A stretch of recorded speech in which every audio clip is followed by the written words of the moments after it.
Good morning and welcome. I'm Bob Pace. I'm your host for the Secret How to Fight CPS and Get Your Children Back. This show is produced by Vincent W. Davis, who is a licensed professional family law attorney with a background also in trial courts. He's a trial lawyer, and he has years of experience.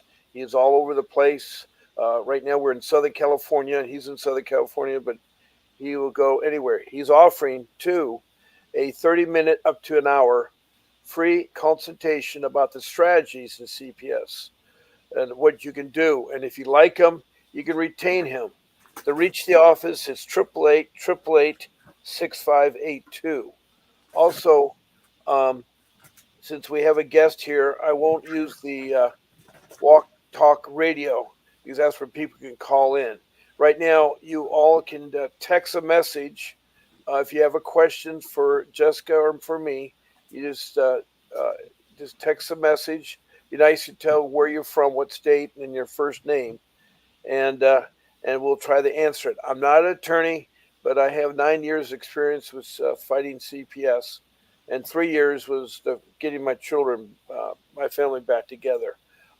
Started in 2015 and it ended in 2017, and afterwards I still been fighting with CPS and so forth. So we have also, that same number I gave you, 888 It is the office. Tell them that Bob Pace recommend you call for Vincent, but also you can be a guest speaker like Jessica and arrange a time to speak. We'd love to have you and hear your story and like to hear it, good or bad. I'd love to hear some stories from all walks of life, and we represent all different states and so forth. So, with further ado, I'll turn it over to Jessica. Go ahead, Jessica.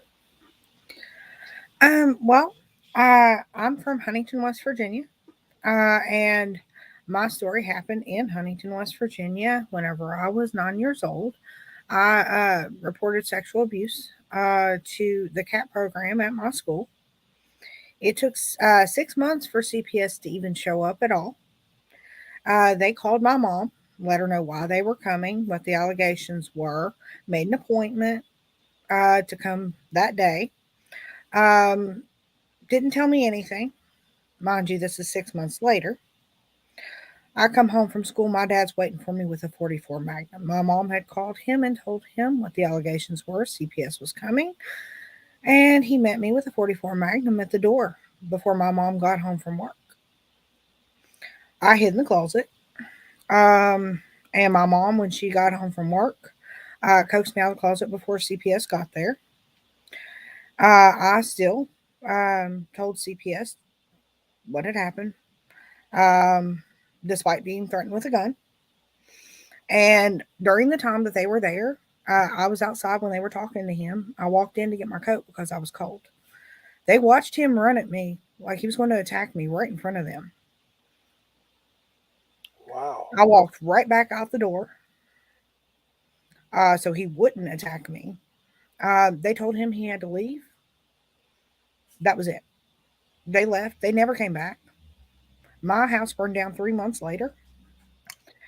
And I had to change counties, schools, houses before I could tell again at my new school. You're only 9 years old when all this was taking place? I was 9 years old. Wow. Yes. And this was your biological dad? Yes. Um, but they never came back. The new school that I went to, I was telling literally every kid at school what was going on. Apparently, somebody told their parents, and their parents made an anonymous phone call to the police. I don't know who it was, but the police showed up on a wild goose chase to see what, if anything, was going on. They had no idea. They were on a wild goose chase. And I told them exactly what was going on. And that was the second time I told. I finally got help that day. But it took all that just to get help. My neighbors knew, my family knew. Everybody that knew didn't want to get involved. So, and CPS obviously never came back. So I was beaten numerous times by my dad for telling on him. The last time he beat me was the Friday before I told on him the second time.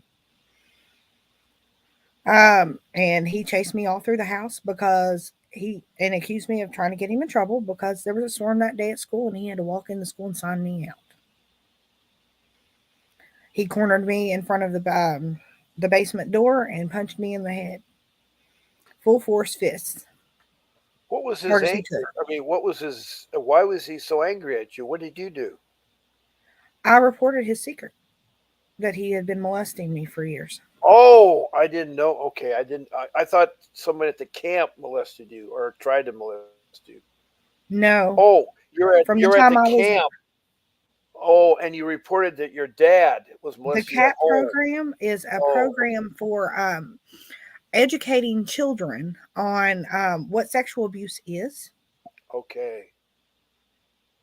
And so CPS did not And they prosecute report to or CPS if there's any allegations that are made. right. They're required by law. You're right. They're a Hmm. professional outfit. And it took CPS 6 months to even investigate. Wow. What was your mom doing all this time? My mom, she had no clue what about the sexual abuse prior to CPS calling. Um, I don't know that she even believed me whenever the CPS worker came. Mm. Um, she was in a pretty bad predicament herself at that time because my dad was very violent with her as well. He'd already killed my little brother and got away with it. Oh It was when my no. mom was pregnant. He kicked her in the stomach Oh. so hard that my little brother was born with water on his brain, full term dead when I Oh. was 4 years old. Sorry. So sorry. But he had threatened that if my mom ever tried to leave him, he would tie her to a vehicle and drag her down the road. Oh, brother. So she was in no position whatsoever of authority at all. She was as scared shitless as I was. Excuse my French. Yeah, no, it's I'd be scared. I just this is horrible. The neighbors didn't want to get involved because my dad pulled guns on them for turning around in our driveway at the end of a dead end street. Hmm. My family didn't want to get involved either. They told me to tell the school. Everybody knew. Nobody wanted to get involved. Even CPS left me there with nothing. So this is going on now. You're still 9 years old, Hmm. and your dad has threatened you how many times? Well, he threatened me the once Okay, before CPS showed up, and the okay. rest was him beating the crap out of me for telling on him. Did you know about a number to call for a shelter or I wasn't allowed to use the phone. The only number I knew was the bank to check the temperature. okay? They didn't have 911 in your area. Oh, I'm sure they did, but I didn't know how to call Mhm. 911. And Oh, I wasn't allowed to use the phone either. I was 9 years old. controlling father. I knew Oh. better than to touch that phone. So he was molesting you since how old were you when he's molested? You started molesting you. So young, I don't remember. So sometime Oh, between birth and preschool. oh. It was something that started before I can remember. It's just all I knew. I didn't even know it was wrong until fourth grade when the CAT program described what sexual abuse was. I was like, Okay. oh, I may have something to tell then. Oh boy. That's how that happened. My dad's psychological found him to be an ingrained pedophile and capable of rehabilitation.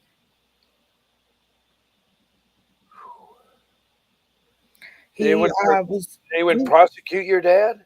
They did prosecute him. Yes, in the state of West Virginia, the burden of proof is on the child, and he was tried and convicted.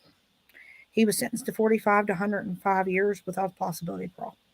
He died in 2020 in Mount Olive Penitentiary.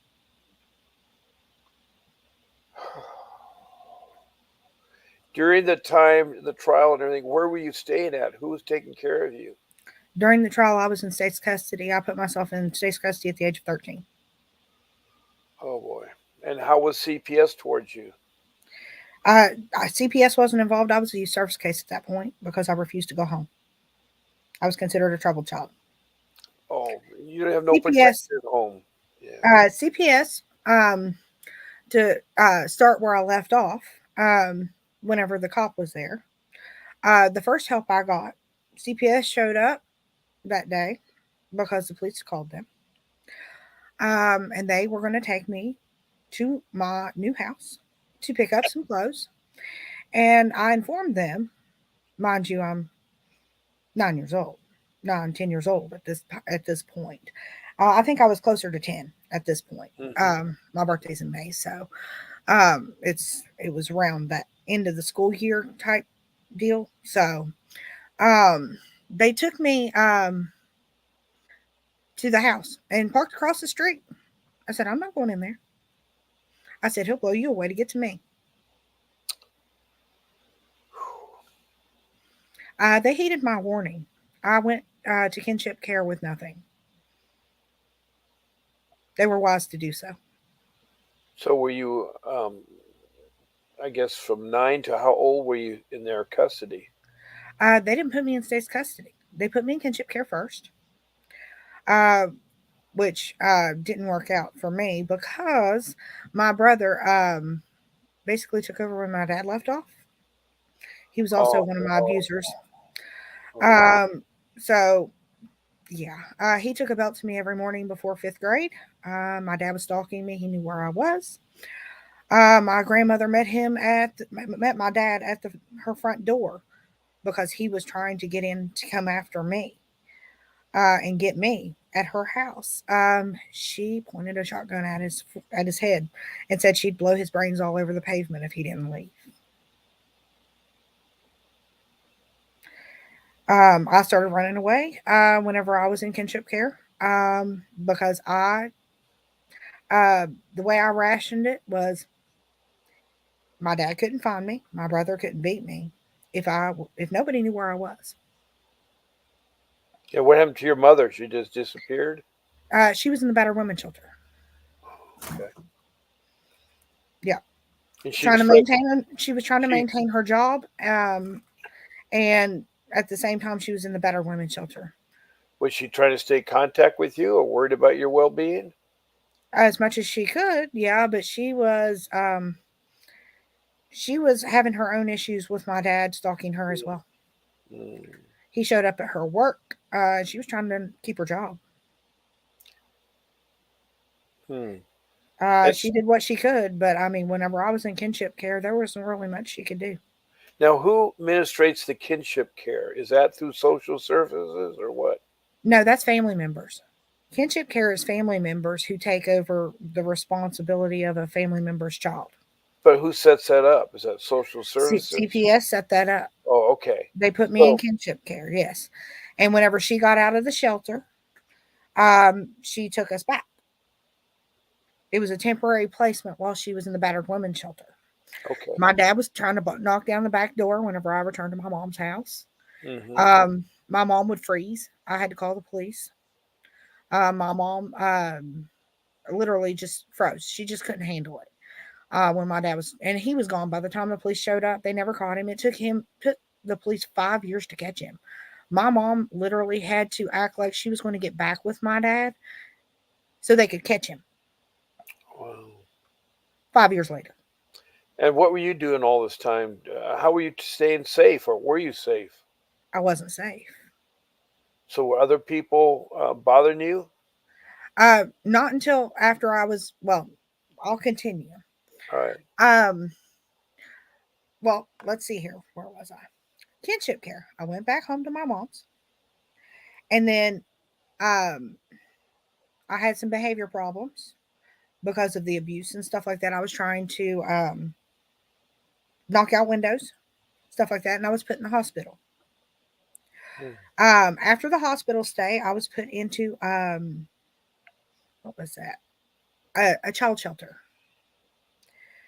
And then I was sent to my first foster home after that. They Mm-hmm. put me in foster care. It was CPS that did that. Right.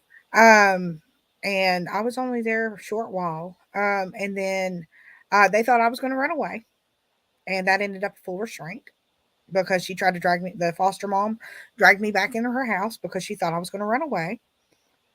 And I refused to stay there, so I ended up in my second foster home. And that one was actually a good foster home that I probably would have stayed in long Mm-hmm. term, but CPS sent me home. Why does CPS not want that foster home? The second foster home that I was in, I probably could have had permanency in, but I was never eligible for adoption because I was supposed to be sent home, family reunification. Mm. So they reunified me, but it was not in my best interest to do so at that time. Um, but anyway, whenever they reunified me with my mom and her fiance, it was I wasn't there probably maybe 2 months. And after I threw a bottle of vitamins at my mom's fiance, whenever we were in an argument, um, he proceeded to beat the crap out of me in the bathroom. Um, which right after that, I felt so worthless at that point that I actually took a half a bottle of sleeping medicine and tried to kill myself. Did you have any kind of counseling at all? Anybody that could help you? I, Therapist or anything? I did go to a therapist whenever I was 11. At the time I was sent back home, I was 12. At 11, they started me with a counselor, and I had a bad experience with her too. She started talking trash about my parents. My dad, didn't care about, but my mom, she didn't know what she was talking about because my mom, um, basically, she was talking trash about her, and I didn't agree with what she said, and I told her to go f herself. Ran away. That was me at 11. Yeah, well, it's hard as a child growing up. If you don't have a family home of love and you have a dad that has molested you, your brother molested you, your mom is being battered, and that Mhm. environment is so bad. It's so sad to hear that because, you know, we have trouble with CPS out here in California and other places in the country where it's a money making business. They want to Mhm. keep the child to 18 so they get federal funds and state funds. Mhm. And they're very young and immature, these social workers, because they don't have the experience out Mhm. here in California. And so they, in this case, it's very important. There are cases where CPS gets involved strictly for money, as such as my case. And at 65 years of age, and I had a young child, my children were still young. They broke apart my family, and they were looking for something, and it was devastating because in the end, I got my two boys back, but did not get my daughter back, and they uh, always make charges that you're guilty until you're proven innocent. Where Mhm. in most criminal matters or most cases, you're innocent until you're proven guilty, and that's Mhm. why with your father, they had probably a hard time taking him to trial because he's innocent until he's proven guilty, and Mhm. it's really hard for children like yourself to testify against their father or brother or something like that. They're harmful. My wife um, was molested by her brother when she's a young age. Her parents did nothing to protect her. Mhm. So I'm familiar what you're going through. What you're going through is extreme, and I'm glad CPS was there, but I don't think CPS did their job because one of the things is they're supposed to protect children. I Mhm. mean, they're supposed to They protect them failed. from abuse and sexual exploitation, which is part of the abuse. Physical abuse is unnecessary corporate punishment and physical hurts and stuff. Also, they're supposed to protect against neglect, such as no food, no clothing, no shelter, no love, no nurture, those kinds of things. And CPS has failed in so many departments. I just never hear really about a good success story yet. And they have taken apart good families and destroyed them. They've taken apart families that are bad and destroyed the child that they're supposed to protect. In your Mhm. case, you're destroyed. It's amazing that you have any semblance. at age 11 because you're fighting all kinds of demons. You're not understanding. As a Mhm. child at 9, you don't know what a man does to a woman. I mean, you're not. I mean, you're that is your dad. You're supposed to love and hug and hold, and he's a guy that Mhm. created you, and you don't have those things. Mhm. So this must have been going on to, uh, I guess you were 12 or 11, you said. So go on from 11, I guess. Well, whenever I was 12, I was sent home by CPS from my second foster home, which was a big mistake. Ooh, My mom's boyfriend, after I threw a bottle of vitamins at him, that's what I did. right. That's what provoked a 300-pound man to pound on me at 12 years old. Yeah, you're too small for a 300-pound man. But yeah, I overdosed on a half a bottle of sleeping pills. Ended up in the hospital, and my foster mom, my second foster mom, actually heard something on the scanner, the police scanner she had, and she thought it might be me, so she showed up on the off chance it might be, and it was me. Oh, She was there to comfort my mom while I was in the hospital. The chaplain was called in. My heart stopped. mm. Um, and my mom's fiance was there as well. And he told my mom she should just let me die. Oh, And then went and cheated on her that night. cheated on her. That night. And then let's see here. It was shortly thereafter I was hospitalized. Whenever I came to, of course, and by the time I turned 13, whenever I was able to basically make a choice where I wanted to live in the state of West Virginia, I refused to go home for my own safety. I placed myself back in state's custody and I requested to go back to my second foster home, but all her beds were full. So CPS or with the social worker, or I don't know if it was youth services at that point or whatever, but the social worker said there was no beds available, so they placed me in my third foster home. During my time in my third foster home, they went on a camping trip. My foster parents got drunk. My foster mom passed out drunk, and their friend took me across Beach Fork Lake and exposed himself to me. And whenever I told my foster parents about Oh, it, my foster mom told me not to tell the foster care agency because she didn't want to get found out that she had been drunk, passed out. yeah. And when I did anyway, I was removed and then placed in a temporary foster home. And then I was moved on to a fifth foster home, which I refused to stay in, period, because I was just tired of foster care. Mm-hmm. After that, social workers picked me up. They said they were going to put me in lockdown. I told them they'd have to catch me first. I jumped out of a moving vehicle, ran Why away. would they want to put you in lockdown? That's it. They said it was a lockdown treatment facility. Yeah, That's that's where not they a put me. solution to a child. I mean, They it's like locked me these up. are supposed to be professionals. Hmm. That's were they young professionals or older professionals? Young. Yeah, this is the problem that I see in the child protection services. How can you have someone finish his college and right away give recommendations or deal with families breaking up when they're not married or stuff? My case, my social worker was 22 years old, Mhm. and she did not know how the thing issue there. And we had three beautiful children and a family and a beautiful home and everything, and it was all destroyed by them because they don't have the expertise or the capabilities how to handle things. And so um, it's so emotional for you that you keep going from foster home to foster home.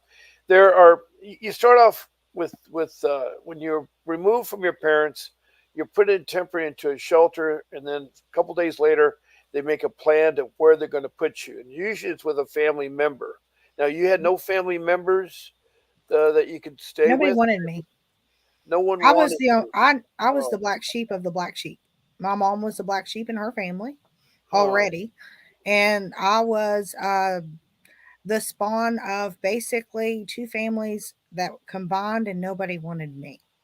oh, that's sad not to be wanted. The It's only other child that would have been like me would have been my little brother that my dad killed. yeah, you didn't get a chance to be born. Yeah. So, yeah, he never had a chance. He never stood a chance. So now you're in this other. Now you stopped altogether, and they try to put you in a lockdown facility. Then what happened? They put me in lockdown once they caught me. And they had a show like a Broadway musical the day they took me there. They'd chase me down. But I was there for about 9 months. And then I went to a group home after Mm. that and spent the next 4.5 years. That was the only safety and stability I knew in my childhood. I aged out in that group home.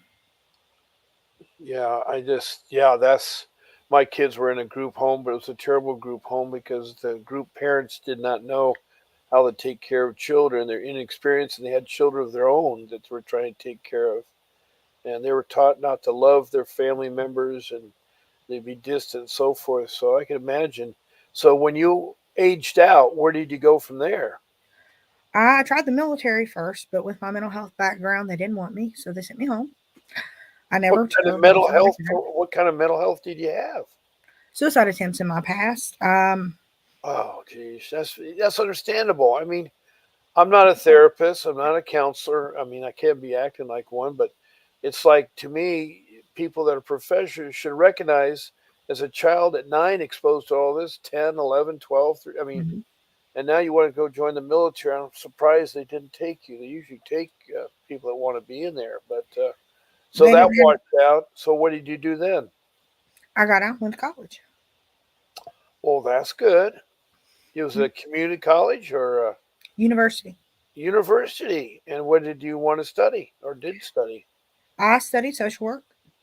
I changed majors a few times, but I Right. ended up with a degree in social work. I'm a Wow. licensed social worker with a degree in social work, and I also have a pre-apprenticeship in manufacturing certification, among other things. But yeah, Right. Right. Well, that, I mean, was there any problems going through college? Did you kind of, yeah. I had my fair share of problems going through college. I didn't even know how to type whenever I got in college. Um, did I you have a boyfriend or, yeah, through college I had a boyfriend. I ended up marrying him. oh boy, We he were together wasn't 13 abusive? years. He wasn't abusive, was he? Nope. Okay. Well, that's a good outcome. I mean, No, yeah, I had him and his family for moral support, and I was very blessed to have that during those 13 years. yeah.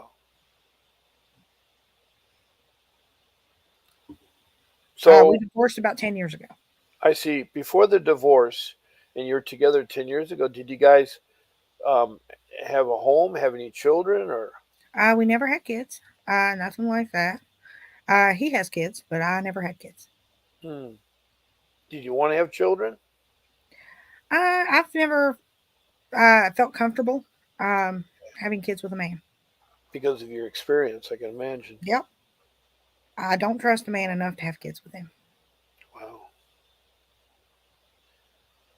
So, what brought on the separation with your husband? I mean, what brought you the divorce?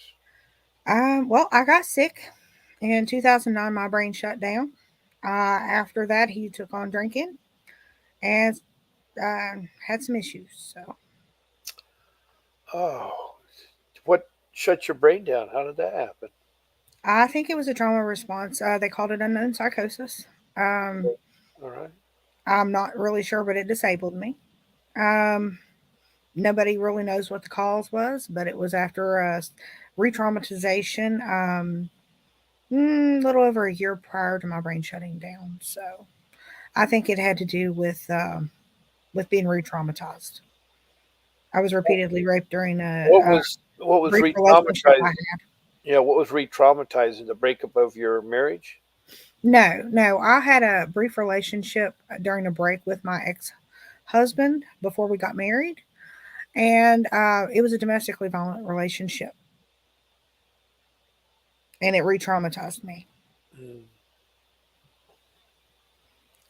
So, and it was a little more than a year later, and my brain shut down. So, Well, something must have happened good because you're talking like I wouldn't know if you're any different than today than all the story. I mean, you sound very intelligent.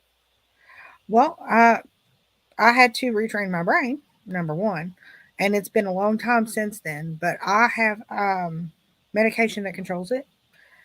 Unfortunately, off the medication, I'm still unconscious. Oh wow. So you have to take the medication then. I'm medication dependent to function. Wow. I lose reality. I don't function. I'm a vegetable. Do you think maybe your father injured your brain or something happened during the beatings? I don't know. Hmm. It could have been the overdoses. It was a combination. Okay. The culmination of factors that went into impacting my brain functioning. But it could also, I read in Body Keeps the Score that it's possible that it could have been an auto shutdown Hmm. that's trauma related Okay. for Um, safe, like to protect my brain. mhm. Okay. Yeah. I'd like to take a stop for 1 minute here to tell people about this show. Um, you're watching the show hosted by me, Bob Pace. It's the show called The Secret and how to fight CPS and get your children, win your children back. Um, it's hosted by Vincent W. Davis, a family law attorney with many years' experience, and he offers a 30-minute up to an hour of consultation about strategies of how to fight your CPS case. And if you like him, he can be retained. The call in to that number is 888-888-6582, and that is the office. When you call in, mention my name, Bob Pace, and then you can schedule a time with them. Also, that's the same number if you'd like to be a guest speaker like Jessica Green Brown is. 888-888-6582. Again, tell them Bob Pace sent you there, and then schedule your time to speak on. I'd love to, have people call in and tell about the story about anything, because a lot of the cases that have called in are from all over the place. This is the third person from West Virginia I've talked to in the last 2 weeks, and we've had people from all over the place. I've even had people from the Lakota Sioux Reservation up in Rosebud, South Dakota, and there's a program called ICWA, which is the Indian Welfare Child Act of 1979 that protects Indian children. And for somebody that don't mind, you need to look into that, because the Indians handle their own children. They don't allow CPS to interfere, because CPS, in this case here with Jessica, didn't protect her, and they had a right to protect her. She had a very abusive father, a brother, a mother that was helpless, and no one along the line protect her from the foster care people and so forth. So it is necessary to have CPS, but there are other cases where they interfere and they don't do family reunification. They don't bring the family back together and get the family adopted, get the children adopted. So, anyway, if any of you are listening, this is via through Facebook on the YouTube channel, and you can text in a question. It'll come across my screen, and I can stop and we can answer the question. Okay, I'd like you to continue now, Jessica. She's at the point where uh, she has divorced her husband, and what came next? Honestly, I just took on hobbies. Um, Most as far as personally, because I was disabled. I just learned different hobbies like scrapbooking and quilting and stuff like that. Now, as far as the family part, the day my ex husband moved out, my mom moved my brother in while I was still in the hospital. He attacked me during the time he was here. When he attacked you, you mean attacked you sexually Physically or attacked me oh, physically? like a football player. Why was he attacking you? I mean, what He had a provoked bad that? temper. He had a very violent temper. And apparently I did something he didn't like.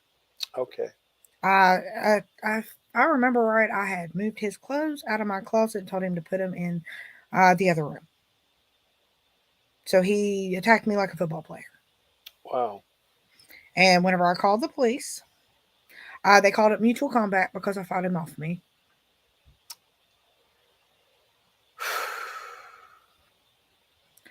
They never did anything about my brother at all. Um, from the anything that he ever did. I reported it as well. But Hmm. he was also a kid. He was about 4.5 years older than me. Nothing was ever done. Hmm. He died in 2020 as well. But he literally made it his life's mission to punish me for everything my dad did to him till the day he died. Hmm.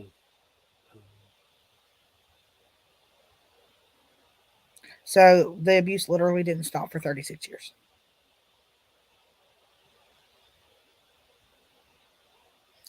Basically, when my brother died, it was a release from prison for me. Wow. And this is your older brother, right? Yes, one of them. Yes. Right. Oh, you have several hmm siblings. How many people in your family? You had the one. Uh, I had 5 siblings in my dad's previous marriage.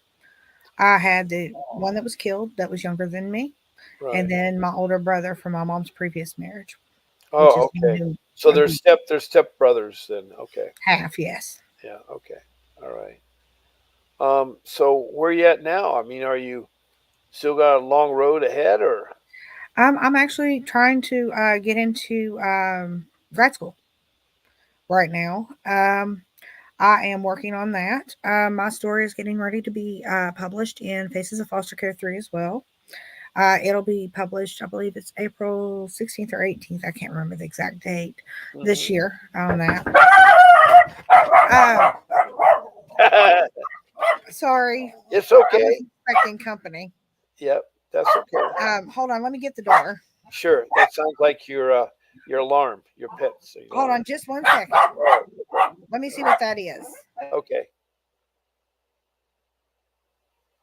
All right. Well, we have a very interesting story from Jessica Brown here, and she's been telling her life story, and it started at age 9, and she's been abused all her life through all the relationships that she's had with people, and it seems like CPS, for whatever reason, didn't protect her. I mean, they are supposed to protect you, and they just didn't seem to know the right thing. So it mystifies me about CPS.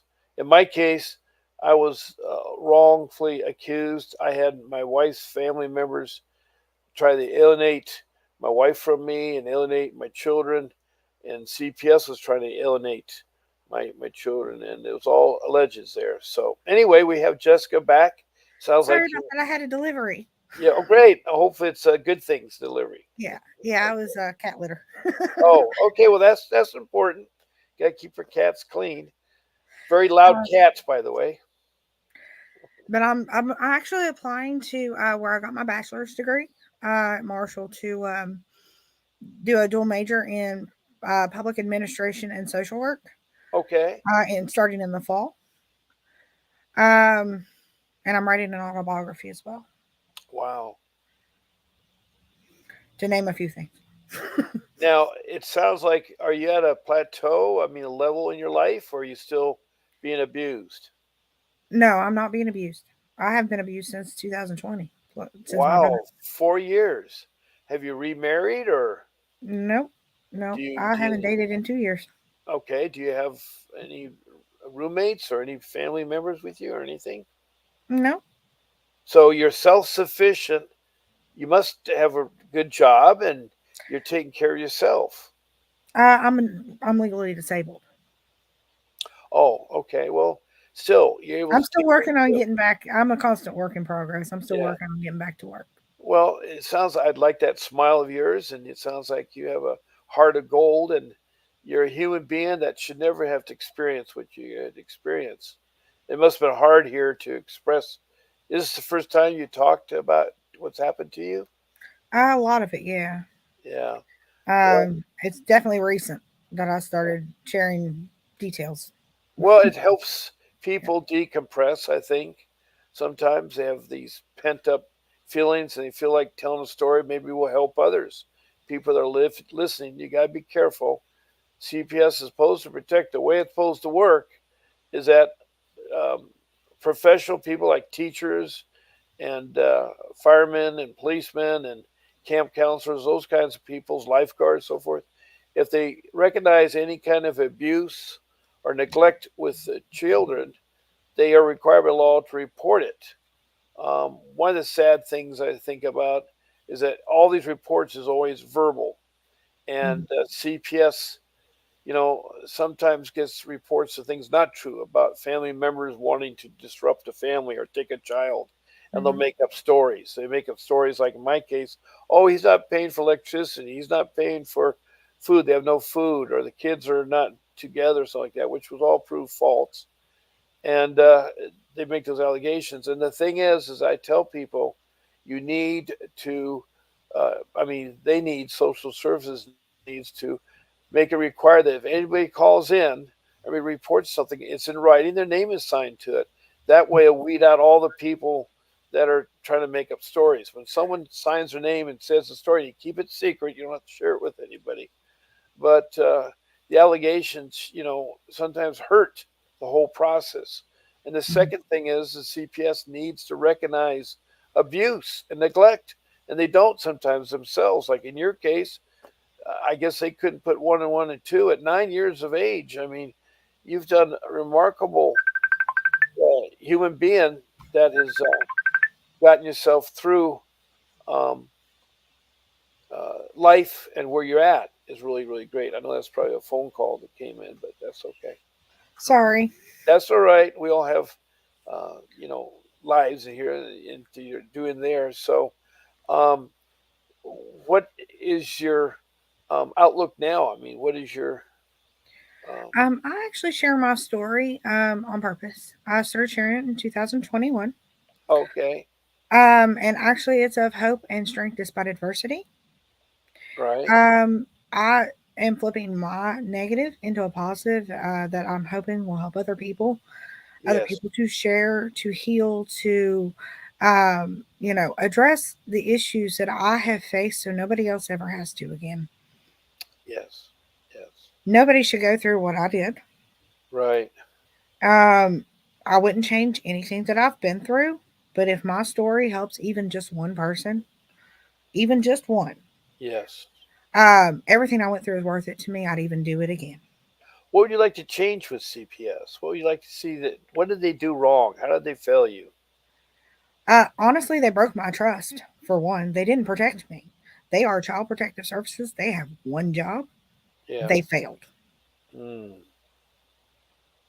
At one job. I was 9 years old. They betrayed me. They were supposed to protect me. They did nothing to protect me. They threw me to the wolves. Well, they wanted the money part of the CPS. That's the sad part is it's a money hungry. My social worker was so excited about a Gucci purse and her BMW, but then she got on the stand and she ended up lying. And our attorney here, Vincent Davis, tore that social worker apart. And They almost got me killed.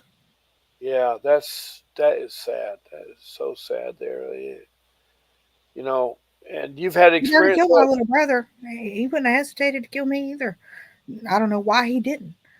But I faced off with him in the parking lot of a amusement park in a local amusement park Yeah. because I got tired of him stalking us. You know, he showed Wow. up on a motorcycle, and I Mm, told him to get the hell away from us.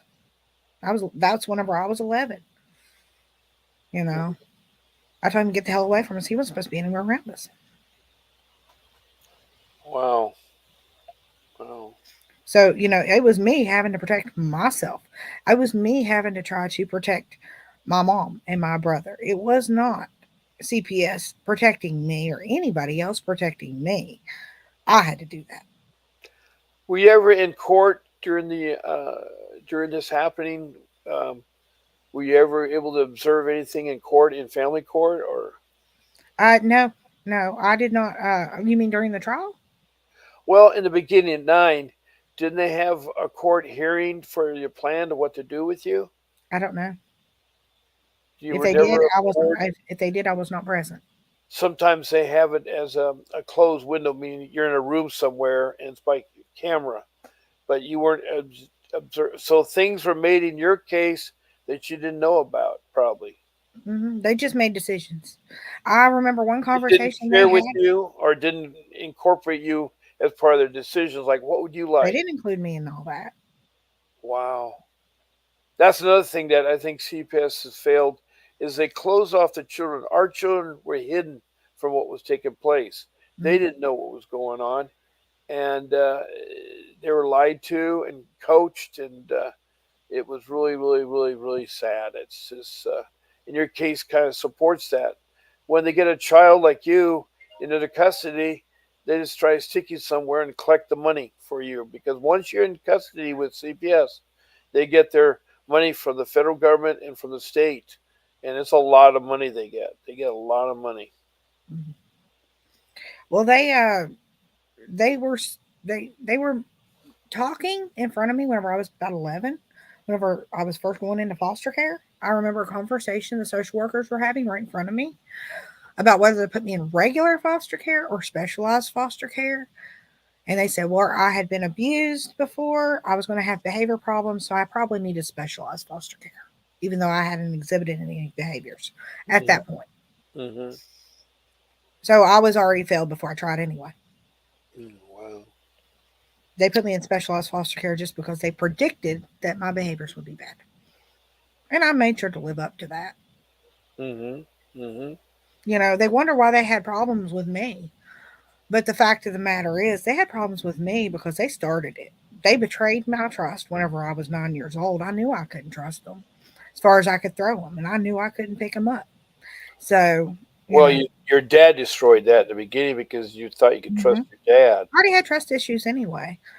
But I trusted them to protect me since they were called child protective services, Yeah.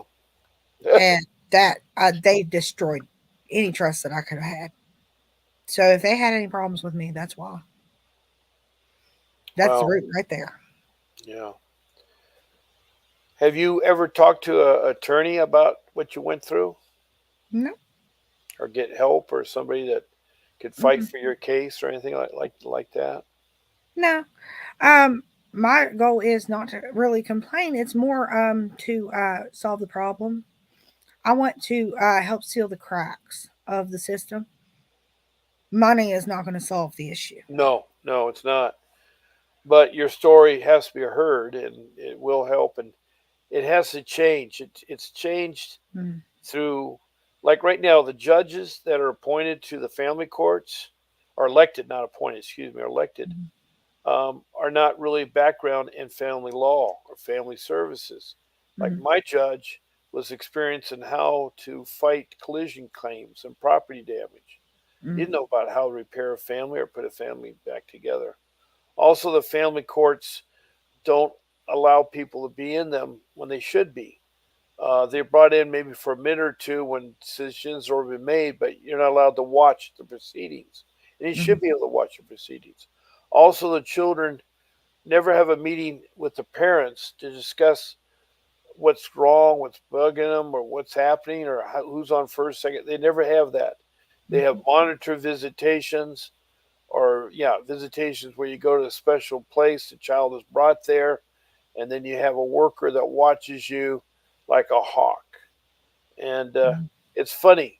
Uh, all that was unnecessary. My civil rights were really violated. I didn't have any civil rights, Mm-hmm. and you should be treated fairly. And honestly, whether you're a 9 year old or a 65-year-old, I mean, you should be treated the same way. You should be treated fairly and with honesty, and you Mm-hmm. should believe in an agency. And right now, I've yet to hear anything positive about CPS. Um, your case is a horror story because it involves physical abuse, sexual abuse, and psychological abuse. Mm-hmm. And those things are really horrible for a child. And you went and got yourself educated, you got a college degree, and you maintained a home. I mean, you're doing great. You're doing really remarkable well for what you've been through. I don't think I could have done that. And you've come a long road, and it's been really hard for you because I can feel it, I can sense it. And it sounds like you are a child that has a heart of gold that would love to have love. I mean, love is a hard thing to find. There's the parent love and the partner love, and it's just really sounds like you really. I mean, One key thing I've learned, I'm it sorry. starts with me, Yeah, learning to love me. Yeah, yeah. Well, they have Yep. to. They have to be Mhm. open to it and not make assumptions. Too many people assume things, and that is wrong. You should not have to assume anything on there. And so, I admire you that take this time to share your story. We have about 10 minutes left. Is there something else you'd like to talk about? I actually worked for CPS after I got out of college for a year. Wow, you actually work for them. Yes, I Now, did. how were you indoctrinated to them? I want to hear how They had a lot of training. they do. Okay, They that's do good to have a hear. lot of training. And the first year of a CPS worker's career is actually probation.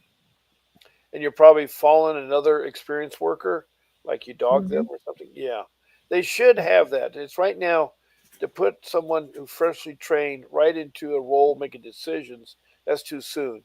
They should spend at least 10 years, tagging along with experienced social worker, learning everything and helping that social worker. It should be a Hmm. team thing. It also helps bad social workers are doing something bad. You've a Hmm. team type thing. To do that with policemen. A lot of people don't understand why there's always two policemen.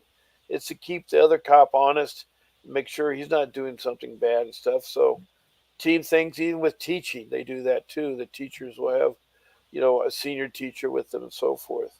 But Hmm. as you worked in social services, was there something they told you that is important to make money, or did they mention anything about money? Mm-mm. No, no, it had nothing to do with that that I knew of. But I was, new. But they did have a cover your butt mentality. What's that? CYA, cover your ass. Oh, okay. I always wanted to do that. Cover your ass. Well, yeah, of That course, I had if issues something with was because wrong. If when you saw something wrong, you couldn't report it, huh? uh, they would consider you a liability. Get you removed from the program. Yeah. Hmm. You don't make Yeah, waves. you didn't fit in if you didn't cover your ass. Yeah. Yeah. Yeah. So why did you leave CPS? Because it got too bad, or That was the hardest job that I've ever had. okay? I couldn't handle seeing dead babies, and my heart's too big. Hmm. Number one. So and removing kids is just not my thing. Well, did you see any cases involving false allegations? You witness any of that? Oh yeah, And you probably could see where outside. unsubstantiated allegations were common. Yeah. Yeah. Unsubstantiated. Well, but then CPS tries to cover themselves and say they're for real. That's what the sad part is. There are good social workers and there are bad ones. Yeah. Yeah. Well, so far, I'd love to meet a good social worker because I've yet to meet a good social worker that is transparent. See, another thing, CPS is not transparent, No, and that's they, to cover your ass. yeah, well, they tricked. They use the law enforcement. They abuse the law enforcement. They use the law enforcement to enter homes because by law you can't enter a home unless you have a warrant from court or a court order that says you can enter the home or search the home. And you have to be very specific of what you have in the court order. Even the policeman can't enter your home. Your home is your castle. Hmm. And the social workers duped a policeman thinking there was something horrible happening and the children were in danger. And the children weren't in danger. They stole their children. They tried to make up stories that weren't true. At first, we hoped they'd be with family members, but then we found out that the family members are the one causing the problem. They wanted to adopt our youngest daughter, and she was 12 at the time. She's 21 now, but she has completely alienated her mom and dad. She got divorced from us because she was convinced that there's no future with us because at that time I'd lost my job and I was having a hard time finding a job and my parents were dying and I was involved taking care of my parents as well as my kids and she lost her Disneyland pass and she lost her chips and soda and cookies. because we had to live a Spartan lifestyle because my income was so low. It's hard.